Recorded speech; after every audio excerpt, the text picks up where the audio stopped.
এবার ছোটদের জন্য একটা ফাইল শুনুন, দেখেন আমি ছোটদের জন্য প্রোগ্রাম করি, দেখেন ওই ফাইলটা ছোটদের শিখানোর জন্য আর কি। যে যদি মনে করেন যে কেউ কোনো একটা অ্যালার্মের মাধ্যমে বা মাইকের মাধ্যমে বলে, বা কোনো একটা কারোমুখী এমন একটা কেউ শোনেন যে ৫টা ৭ মিনিট আর ২টা ছেলে ছোট্ট ছেলেমেয়ের মধ্যে মনে করেন ছোট শিশুদের মধ্যে যাদের না জানা আছে তাদের ক্ষেত্রে বলতেছে, শিখানোর জন্য বলতেছে, বুঝলেন? মানে না দেখবো যদি বলে নিয়তজ্ঞ করতে পারে, ছোট ছোট ছেলেমেয়েরা না জানলে, সাবজেক্টটা না জানলে নিয়তজ্ঞ করতে পারে যে না ৫টা ৬০ বলছে, একজনকে না ৫টা ৭ বলছে, কাছাকাছি কি না।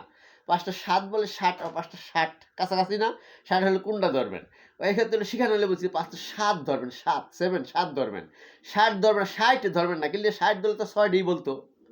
দেখেন ৫টা ৬০ হলে তো আবার ১ ঘন্টা, আরেকটা ঘন্টা পুরা হয়ে যায়, তাহলে তো ৬টায় বাজে কইতো, তাহলে তো ধরে নিবে, শিশুদের বুঝে নিতে হবে হয়তো ৬টাই বলতো, তাহলে সে ৬টি বলতো, ঠিক আছে? শিক্ষণীয় ব্যাপারটা তাহলে ধরে নিবেন, মানে অভিজ্ঞতা শিখতে গেছে আলাদা, দেখেন ছোটদের জন্য বলতেছি, অভিজ্ঞতা তাহলে বুঝে নিবেন যে ৫টা নিয়তজ্ঞ না করে ৫টা ৭ বলছে, অর্থাৎ শিক্ষক বা শিক্ষিকা যেই বলছে ৫টা ৭ বলছে, ৬০ বলে নাই, ৬০ বলে না, ৬০ বলে না, ঠিক আছে না?